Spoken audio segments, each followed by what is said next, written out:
Bonjour, bienvenue sur MEDEF TV. À mes côtés, Gaël Paulès. Bonjour. Alors Gaël Paulès, tu es fondateur de Pratix. Qu'est-ce que c'est Pratix? Alors Pratix.com, ça a vocation à être la première encyclopédie du pratique libre en vidéo. C'est-à-dire expliquer tous les gestes de la vie en vidéo. Dès qu'on se pose une question, comment faire quelque chose, trouver une réponse en vidéo sur ce site de manière bien sûr gratuite et communautaire. Alors ça se présente un peu comme un Wikipédia vidéo, c'est ça? C'est la nouvelle génération des encyclopédies communautaires?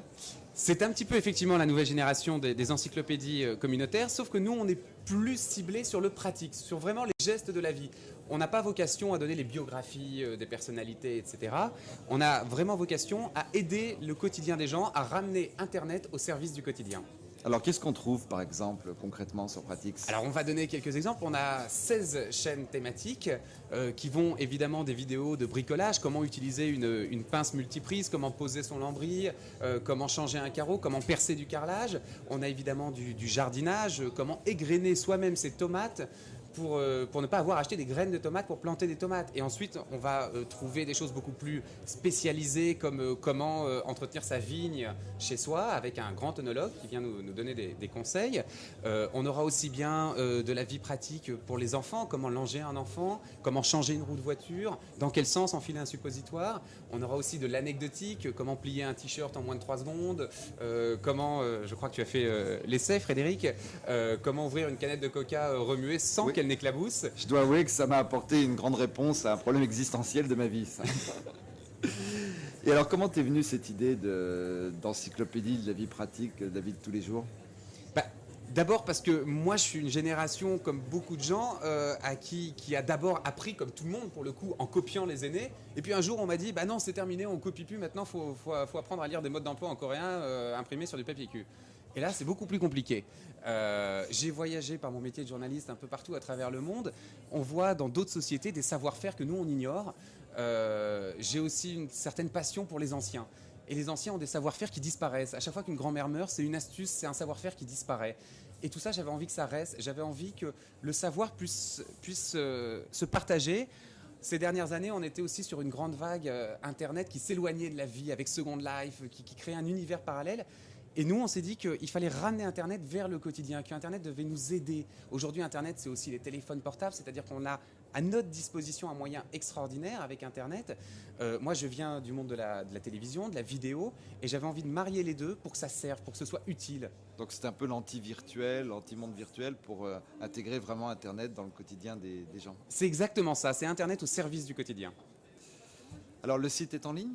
Le site est en ligne. Donc, l'adresse, on rappelle pratix.com. Oui, Pratix, pratix.com. Il est en ligne actuellement. C'est une version qu'on a appelée Alpha Test, avant même la bêta.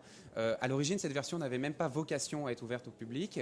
On travaille actuellement sur une V1 extrêmement évoluée avec, on va peut-être dévoiler un petit secret, mais avec un player qui offrira des fonctions de ralenti, de zoom, pour que justement les modes d'emploi et les conseils soient le plus clairs oui. possible.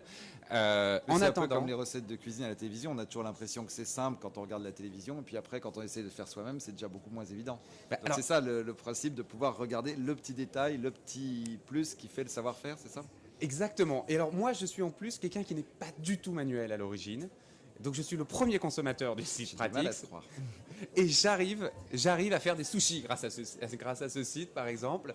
Et je suis le premier à aller tester justement les vidéos et à dire non, là c'est pas clair, j'ai pas réussi à le faire. On va refaire le montage, on va essayer de rajouter quelque chose pour que vraiment tout le monde puisse y arriver. Donc la prochaine interview sur BDF TV, tu nous organises une dégustation de sushis. Exactement, de sushis que j'aurais fait en suivant la recette qui est actuellement en ligne sur le site. Et alors cette version alpha test cédera la place à la V1 à quel moment? Courant du mois d'octobre. On n'a pas la date exacte encore, mais sans doute vers le 15 octobre. Avec combien de vidéos? Il y aura 1 millier de vidéos au jour du lancement. Actuellement, il y en a à peu près entre 300 et 400. Et on aura 1 millier de vidéos au jour du lancement. Et on pense qu'en année 1, on sera aux alentours de 10 000 vidéos. Alors, on est à l'université d'été du MEDEF, donc il y a toujours une dimension économique. J'avais envie de te demander, quel est le modèle économique de Pratix.com? Alors, le modèle économique, il repose sur 3 principes. Le premier, c'est qu'en répondant à la question « Comment faire quelque chose ?», on applique logiquement 2 questions. Une fois qu'on a la réponse, avec quoi et où je vais trouver ce dont j'ai besoin. Donc, beaucoup de liens contextuels. L'idée, c'est de transformer la publicité en aide, que ce ne soit plus perçu comme de la publicité par l'internaute, mais vraiment au moment où j'ai besoin de quelque chose, que l'on voit le lien ou la publicité pour le produit dont j'ai besoin à l'instant où j'en ai besoin. L'autre modèle économique, il est que évidemment on se positionne, puisque nous sommes des producteurs avant tout d'images, on se positionne comme producteur de mode d'emploi pour les marques, puisque c'est les gestes du quotidien évidemment qu'on explique dans Pratique, mais c'est aussi tout ce qui concerne l'usage de tous les produits manufacturés. Aujourd'hui, les produits sont de plus en plus compliqués. Je parle évidemment des téléphones, des magnétoscopes, des box, etc. C'est d'expliquer, donc de vendre aux marques des modes d'emploi en vidéo de leurs produits. On a vu Apple qui a dépensé près d'$1 million pour faire la vidéo du premier iPhone, qui est une magnifique vidéo, qui a été regardée sur le net par des millions de gens. Et on pense, en tout cas c'est notre idée, qu'à terme, tous les fabricants auront besoin de créer des modes d'emploi, qu'ils soient à destination de leurs commerciaux ou qu'ils soient à destination du grand public. D'accord. Et donc, Pratix, on peut le trouver, il y a cette dimension communautaire, on le trouve ailleurs que sur pratix.com? Aujourd'hui, on le trouve sur pratix.com. Il y a évidemment un groupe Facebook. Certaines vidéos vont, dans les semaines à venir, commencer à être buzzées sur les réseaux comme YouTube, comme Dailymotion. Mais aujourd'hui, on ne le trouve que sur pratix.com. Et le jour du lancement, on le trouvera aussi sur les iPhones et sur les téléphones portables. Et comment se passe la cohabitation entre les vidéos produites pour les marques, les modes d'emploi produits dont tu viens de parler, et puis la vidéo en Creative Commons? J'ai un savoir-faire, je prends ma caméra chez moi et je vais uploader ma vidéo. Mais écoute, pour l'instant, ça se passe très bien. D'abord parce que ce qu'on essaye de faire comprendre à travers nos productions, c'est qu'il n'y a pas besoin d'être un professionnel de l'image pour produire sa vidéo. Aujourd'hui, les moyens techniques ne cessent d'évoluer. Tu as des caméras ultra simplifiées. Regarde, j'ai un truc dans la poche. Je vais vous montrer. Ça n'existe pas encore en France. Ça, c'est une mini caméra. Ça produit une image qui est de ce qu'on appelle la très haute fourchette de qualité sur Internet. Ça ne se vend qu'aux États-Unis. On peut faire de la pub, discrètement.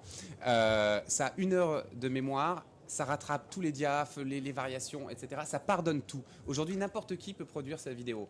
Alors, on n'attend pas qu'il y ait un afflux énorme de production de monsieur tout le monde, des internautes, dès le début. Parce que je ne pense pas que le marché soit encore parfaitement mûr en France pour ça. C'est pour ça aussi que nous produisons beaucoup aujourd'hui, que nous permettons à nos premiers membres de la communauté qui ont envie de faire des vidéos, on leur dit on va venir vous aider à la faire.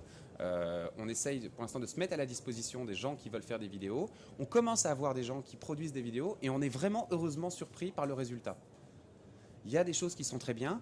Et les produits de marque, inversement, les marques comprennent très bien quand on leur explique qu'il ne faut pas faire une vidéo avec le commercial qui a le t-shirt avec la marque, les grands calicots, etc. Au contraire, ils ont très bien compris que pour bien vendre un mode d'emploi, il ne faut pas que ça ait l'air d'une publicité agressive. Il faut que ce soit monsieur tout le monde qui présente ce produit et qui se mette à la hauteur du consommateur. Donc le rendez-vous? Le rendez-vous, dès maintenant, si vous voulez vous faire une idée du site sur pratix.com, vous aurez au moins une idée à travers les 400 vidéos que vous pourrez y trouver. Vous pourrez déjà peut-être trouver des solutions à vos problèmes, mais le grand rendez-vous, c'est aux alentours du 15 octobre pour le lancement officiel de la V1 et la campagne de lancement.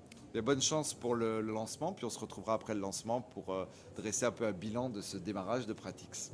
Merci Gaël.